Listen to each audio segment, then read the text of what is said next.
So, endlich Feierabend. Wie ich mich auf meiner eigenen 4 Wände freue.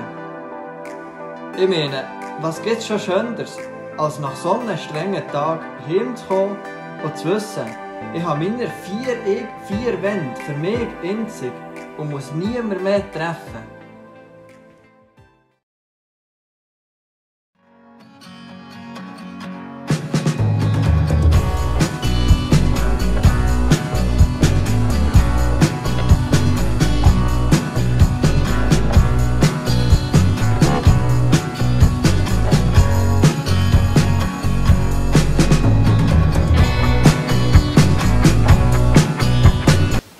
Was ist denn hier los? Was machst du hier in meiner Wohnung? Und wer bist du überhaupt? Jo, Alter, nur nicht so gestresst. Ich bin gar nicht gestresst.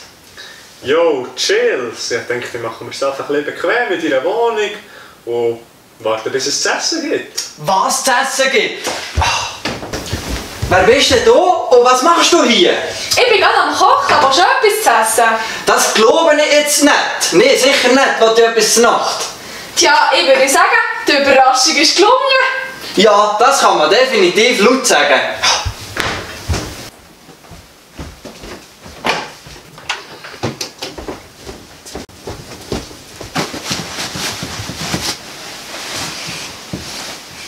Was soll das? Was machst du in meinem Bett? Hey, guten Morgen. Was guten Morgen? Es ist 5:45 am Abend. Kannst du mir sagen, was das ganze Theater soll? Ja, das frage ich mich egal.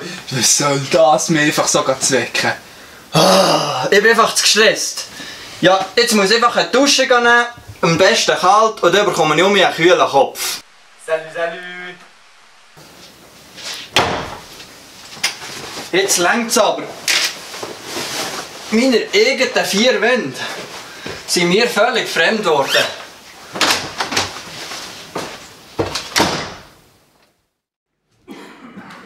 Unsere eigenen 4 Wände sind uns doch wichtig. Das ist der Ort, wo wir uns wohlfühlen, wo wir daheim sind, wo wir uns das Ganze so einrichten, wie es unserem Geschmack entspricht. Bei unserer Wohnung können wir uns selber sein. Wie hättet ihr reagiert, wenn ihr heimgekommen wäret, eure Wohnung voll mit fremden Leuten, die sich auch noch so verhalten, als würden sie selber dort wohnen? Warum frage ich euch das? Ich glaube, dass Gott sich manchmal genau so fühlt in seiner Wohnung, wie das der Simon im Film gemacht hat. Dass er sich manchmal fragt, was ist hier los? Eigentlich wohne doch ich hier. Und ich befürchte, dass Gott sich in seinem eigenen Wohnzimmer manchmal nicht so daheim fühlt. Und das Bittere an dem Ganzen ist, dass laut unserem heutigen Bibeltext du und ich verantwortlich sind für das. Dass wir die Schuld sind an dem. Weil wir sind die Wohnung von Gott. Und wir sorgen leider immer wieder einmal dafür, dass die Wohnung sich eben vielleicht nicht so, wie es daheim anfühlt für Gott. Aber für das wollen wir zuerst mal hören, was der Paulus zu dem zu sagen hat. Ich lese aus dem 1. Korinther 6, 12 bis 20. Alles ist mir erlaubt. Wer so redet, dem antwortete ich, aber nicht alles, was mir erlaubt ist, ist auch gut für mich und für andere. Alles ist mir erlaubt, aber es darf nicht dahin kommen, dass ich mich von irgendetwas beherrschen lasse. Ihr sagt, das Essen ist für den Magen da und der Magen für das Essen, und dem einen wie dem anderen wird Gott ein Ende bereiten. Einverstanden, aber das heißt noch lange nicht, dass wir mit unserem Körper machen können, was wir wollen.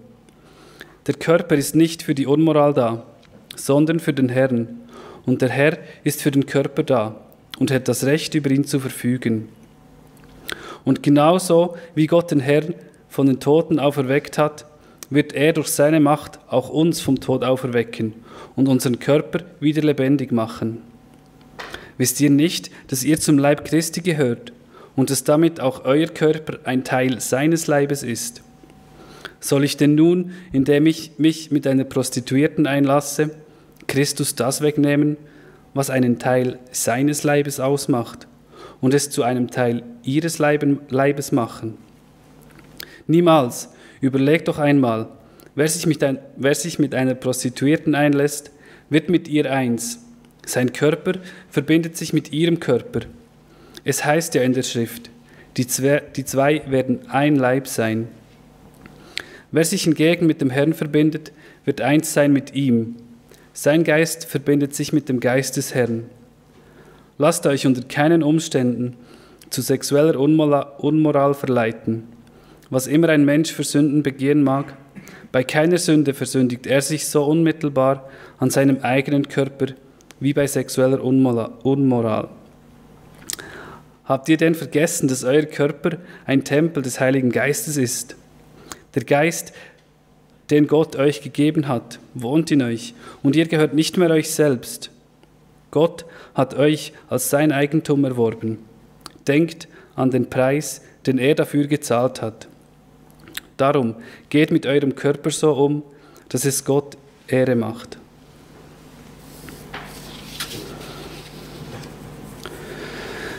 Wir befinden uns in einer heißen Phase von diesem Korintherbrief. Und der Paulus spricht Probleme an, die es in Korinth gegeben hat. Er schreibt den Brief in die Probleme hinein. Ich glaube, das ist wichtig im Hinterkopf zu haben, dass es die Probleme gegeben hat, für auch schon nur die ersten paar Verse richtig einzuordnen und zu verstehen. Und darum möchte ich euch am Anfang kurz schildern, was vorher in den Versen ist gesehen wurde. In Kapitel 5 behandelt der Paulus einen extremen Fall von sexuellem Fehlverhalten. Dort war ein Mann in der Gemeinde, der öffentliche Affären mit seiner Stiefmutter ist eingegangen. Und der Paulus macht deutlich, warum das nicht zu verbinden oder zu vereinbaren ist mit der Mitgliedschaft der Gemeinde. Der Ernst Spenz hat über das eine Predigt gehabt. Und in Kapitel 6 geht es darum, dass Christen Streit hatten und anstatt dass sie das Gemeindeintern nicht gelöst, sind sie vor weltliche Gericht gegangen. Und der Paulus hat den Korinther vor Augen gemalt, warum das nicht gut ist. Und hat noch deutlich gemacht, wie schlimm das Sünde für Gott ist. Und genau an diesem Punkt setzt der heutige Text ein.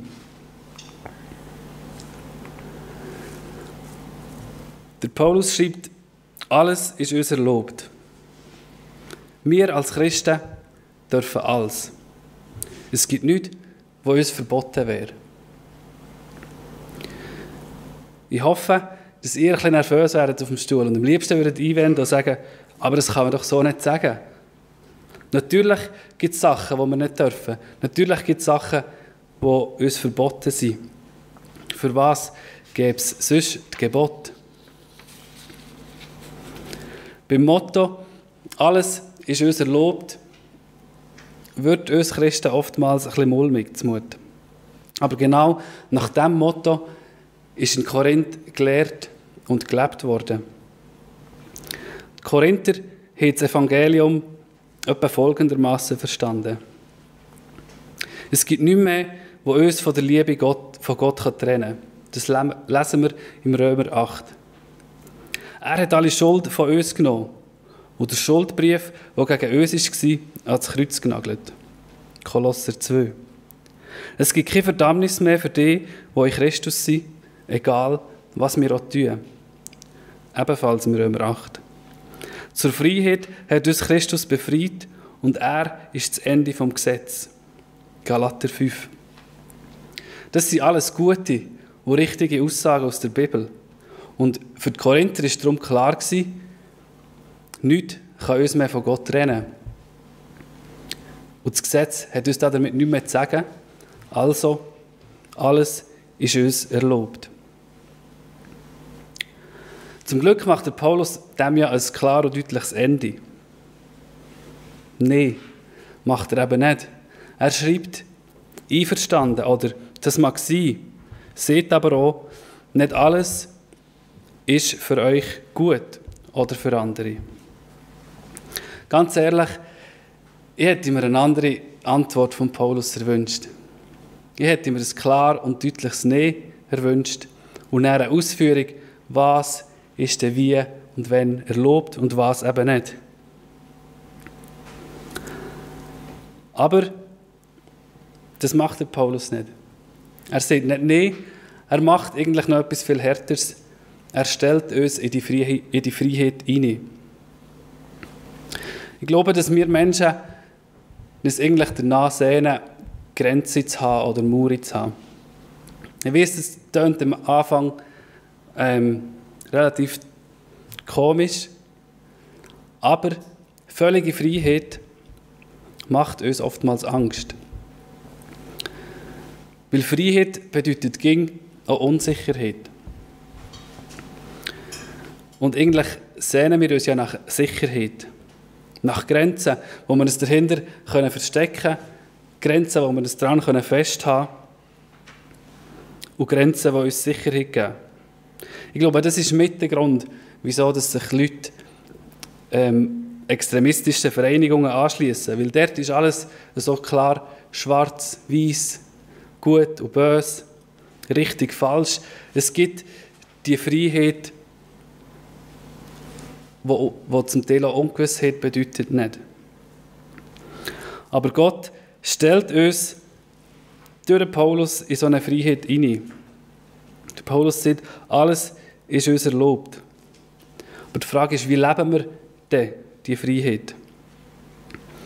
Und anstatt dass Gott uns so Grenzen, Mauern hat gegeben durch Paulus, hat er uns in diesem Text 2 Wegweiser gegeben, die uns zeigen, in welche Richtung dass wir gehen können oder anhand von was dass wir prüfen können, was denn gut ist und was nicht. Der erste Wegweiser ist die Frage, ist mein Verhalten gut für mich und für andere? Das lesen wir im Vers 12. Im Vers 13 ist dann die Frage, gibt mein Verhalten Gott der? Und ich glaube, es ist unsere Aufgabe, dass wir unser Verhalten an diesen 2 Wegweisern prüfen und uns fragen, ist das, was ich lebe, entspricht es diesen Wegweisern?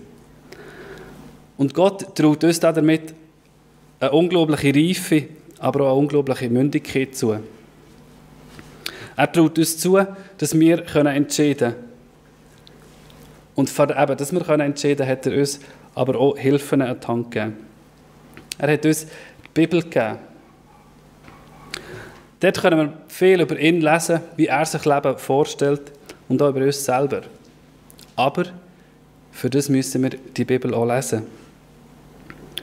Oder Glaubensgeschwister, die uns helfen, Sachen zu beurteilen und mehr über Gott zu lernen. Überall, wo wir mit Glaubensgeschwistern zusammen sind und über Gott ins Gespräch kommen, werden wir geschult in dem, dass wir in dieser Freiheit leben können. Aber für das müssen wir die Begegnungen zum Teil auch aktiv suchen. Als drittes hat er uns den Heiligen Geist gegeben, der uns leitet und von innen aus verändert. Aber für das müssen wir ihm auch Raum geben, dass er uns verändern darf. Ihr seht, trotz diesen Hilfen ist es unsere Verantwortung, oder bleibt es unsere Verantwortung, mit dieser Freiheit umzugehen, so wie Jesus sich das wünscht. Und ich möchte mit euch die 2 Wegweiser noch ein bisschen genauer angucken.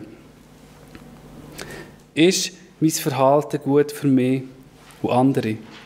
Sünde ist etwas, das mich und die Beziehung zu meinem Nächsten kaputt macht. Und genau das spricht der Paulus an in Vers 12, wenn er sagt, aber es darf nicht dahin kommen, dass ich mich von irgendetwas beherrschen lasse. Da kann man ihm vielleicht mal so die klassischen Süchte in den Sinn. Wie zum Beispiel, dass nichts dagegen einzuwenden ist, wenn jemand zum einem guten Essen ein Glas Wein trinkt.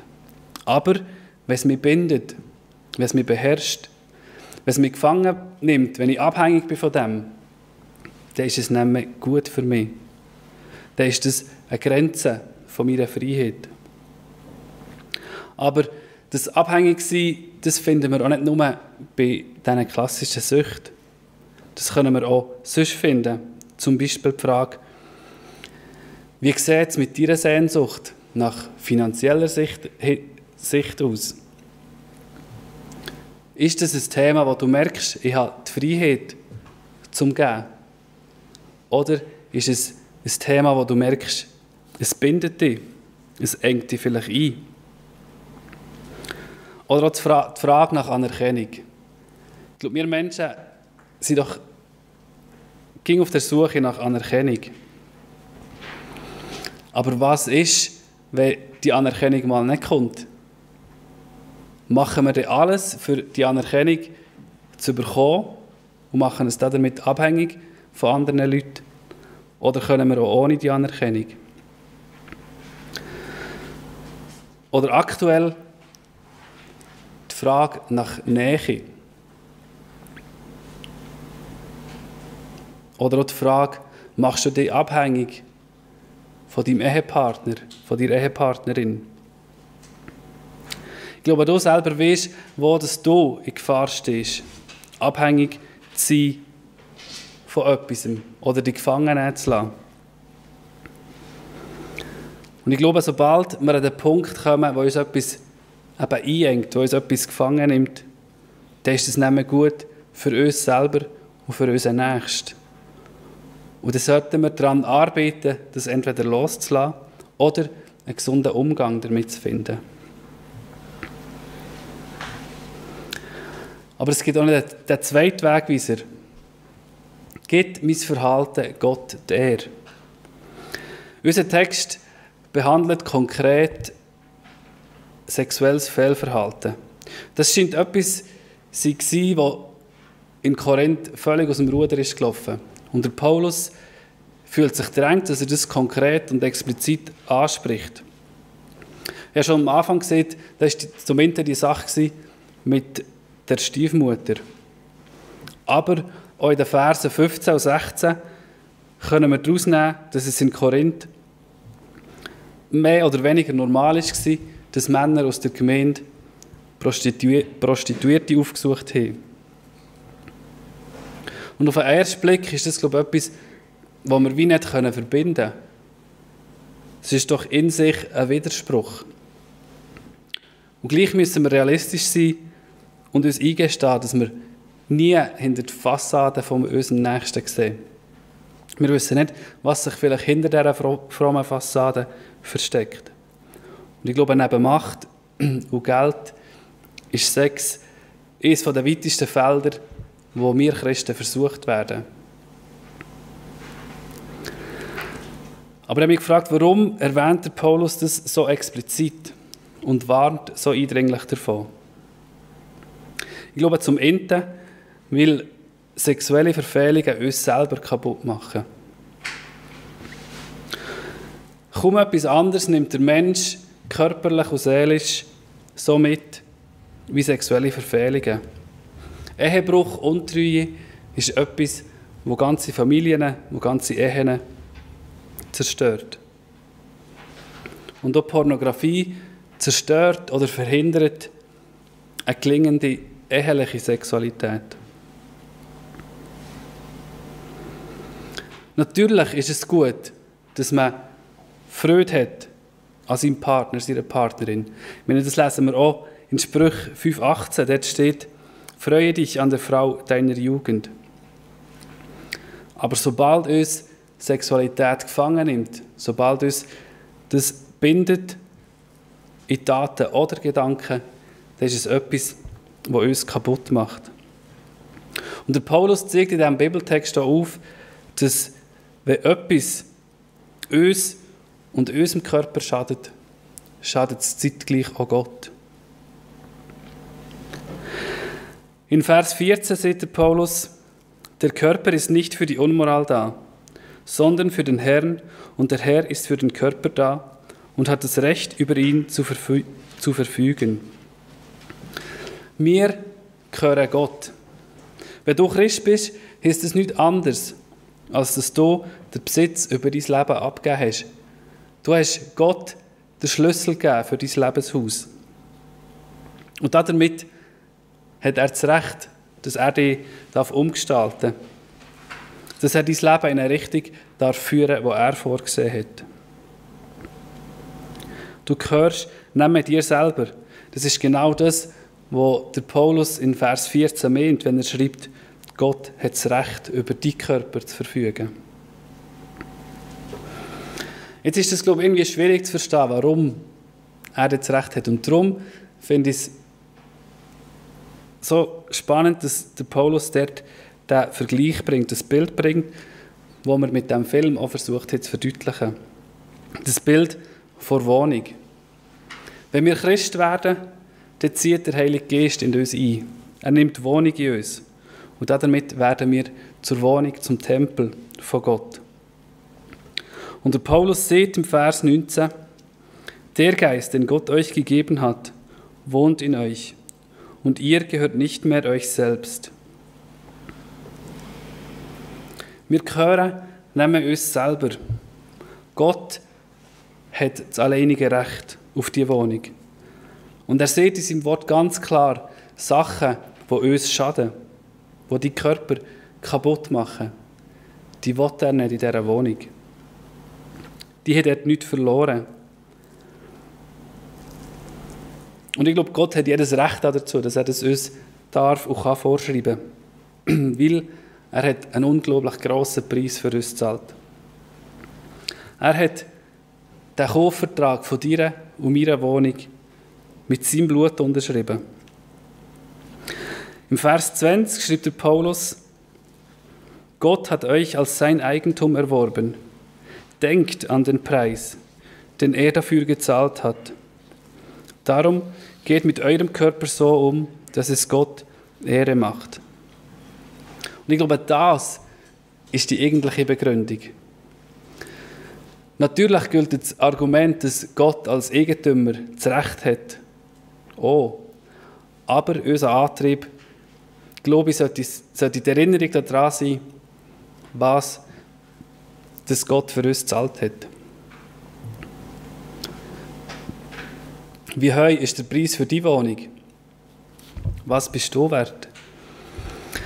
Manchmal denke ich mir, Gott hat sich bei mir schon recht über das Nest ziehen.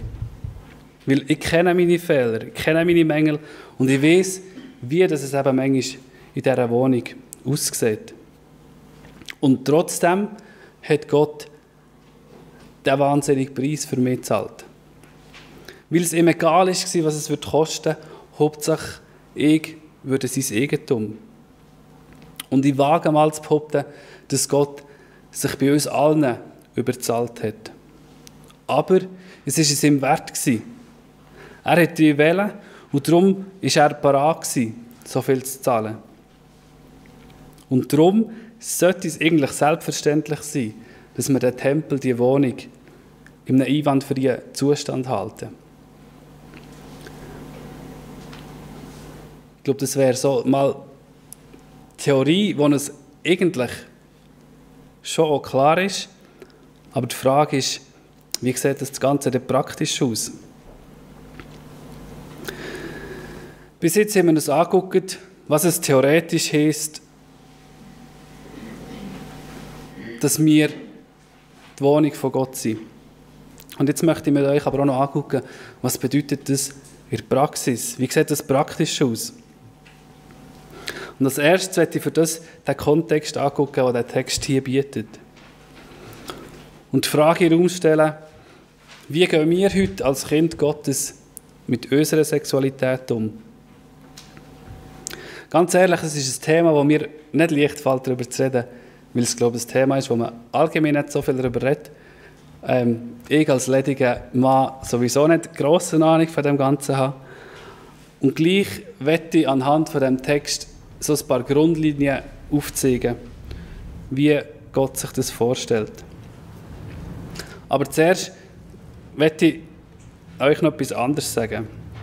Wenn du merkst, dass du Schwierigkeiten hast in diesem Bereich, dann möchte ich dich ermutigen, dass du dir eine Seelsorgerin, einen Seelsorger suchst, wo du das Thema kannst angehen kannst. Das kann jemand aus der Gemeinde sein, das kann ein guter Freund, eine gute Freundin sein, das kann auch jemand externes sein. Aber ich halte es für sehr wichtig, dass du dir so einen Rahmen schaffst, wo du darüber reden kannst. Weil ich glaube, sich selber aus diesem Sumpf ziehen, ist in diesem Thema fast unmöglich. Jetzt aber ein paar Grundlinien, wie sich Gott Sexualität für seine Kinder vorstellt. Ich glaube, für Gott gehört Sexualität ging in einen bestimmten, in einen verbindlichen Rahmen. Einfach so, für ein bisschen Spass zu haben, für das ist Gott Sexualität viel zu wertvoll. Jede Form von Intimität gehört in den Rahmen einer Beziehung. Und die ganze Erfüllung von Intimität ist für die Ehe vorbestimmt. Das ist in erster Linie etwas für uns, weil es uns eben schützt, weil es uns die Mauer gibt, die ich am Anfang gesehen habe, die Sicherheit. Es setzt uns den Rahmen. Und ich glaube, jede unverbindlich gelebte Sexualität verlässt den Rahmen, den Gott gesetzt hat. Eine weitere Grundlinie ist, dass Sexualität nicht nur aus unseren Taten besteht, sondern auch aus meinen Gedanken. Jesus sagt in Matthäus 5,28: Ich aber sage euch, jeder, der eine Frau mit begehrlichem Blick ansieht, hat damit in seinem Herzen schon Ehebruch mit ihr begangen. Also das, was in meinen Gedanken passiert, ist für Gott genau so schlimm wie das, was ich mache. Ich finde die Worte von Jesus knallhart. Und gleich glaube ich, dass es möglich ist, in diesem Bereich rein zu leben und seine Gedanken im Zaum zu halten. Aber ich glaube auch, dass man für das einen Schritt vorher anfangen muss. Nämlich mit der Frage, wem oder was setze ich mich aus? Weil das, was ich in mich aufnehme, durch Bilder, durch Texte oder durch Ton, das macht etwas mit mir. Und ich muss mich nicht wundern, wenn meine Gedanken auf gefährliche Wege gehen, wenn ich das konsumiere, was weit über das hinausgeht, was Gott für mich vorgesehen hat. Vielleicht kennt ihr den Spruch, Appetit holen kann man sich überall, aber gegessen wird daheim. Und das ist so ein Unsinn, weil das, was ich in mich aufnehme, das macht automatisch und unaufhaltsam etwas mit mir. Und es gefährdet mich. Ich glaube auch nicht, dass Menschen heute schlimmer sind im Bereich Sexualität, aber die Reize sind heute ganz, ganz anders. Durch das Internet war es noch nie so einfach gewesen, anonym an Pornografie oder Ähnliches zu kommen. Und an jeder Ecke springt uns doch Werbung an mit leicht bekleideten Menschen. Und es ist eine Herausforderung, mit diesen Reizen umzugehen. Aber wir leben in dieser Welt. Und wir werden sie wahrscheinlich auch nicht von heute auf morgen komplett ändern in dieser Thematik. Und ich glaube, darum liegt es in unserer Verantwortung zu schauen, wie gehe ich mit diesen Themen um? Wie kann ich damit umgehen, dass ich ein Leben leben kann, das Gott ehrt? Weil es liegt in unserer Verantwortung, wo wir hergucken. Es liegt in deiner Verantwortung, welche Seiten dass du im Internet öffnest. Und es liegt auch an deiner Verantwortung, wie intensiv du den Kontakt zu deinem charmanten Nachbarn suchst, der dir vielleicht so gefällt, obwohl du weißt, dass der verheiratet ist. Ich glaube, wir müssen uns bewusst machen, dass es wichtig ist, welchen Einfluss wir uns aussetzen. Weil ich glaube, vielfach haben wir es selber in der Hand, wie schwer wir uns das Leben machen diesbezüglich. Ich denke aber auch, dass wenn wir uns den Heiligen Geist als Bewohner angucken, dann können wir nicht nur bei dem Thema Sexualität bleiben stehen, sondern dann müssen wir auch andere Komponenten aufzeigen und unsere Fragestellungen erweitern. Wie gehen wir allgemein mit unserem Körper um? Zum Beispiel das Thema Schlaf. Sorgst du dafür, dass dein Körper genug Erholung bekommt, genug Schlaf bekommt? Ich habe früher oft gesehen, oder sage auch noch heute manchmal den Spruch, ich schlafen kann ich dann mal im Altersheim. Aber ich musste selber feststellen, dass die Aussage nicht stimmt. Es mag sein, dass wir ein paar Nächte mit wenig Schlaf auskommen. Aber längerfristig braucht unser Körper Erholung. Es ist etwa 1,5-2 Jahre her, als ich das selber erfahren. Es war eine Zeit, in der ich mir keine Ruhe gegönnt habe. Ich bin von einem Termin zum nächsten, von einem Event zum nächsten. Und ich weiss noch, ich hatte etwa 4 Monate, wo ich an jedem einzelnen Abend irgendetwas los hatte. Auf einmal habe ich Magenbrennen bekommen. Und das dauerhaft über mehrere Tage. Ich habe zuerst gedacht, ja, was habe ich eigentlich gegessen? So? Und habe dann irgendwann, als ich mich mit dem Thema mehr auseinandergesetzt habe, festgestellt, dass das eine Reaktion vom Körper kann sein auf zu viel Stress. Ich habe mich dann entschieden, mit etwas aufzuhören, damit ich zumindest eine Woche um mich frei habe. Und dann hat auch das Magenbrennen aufgehört.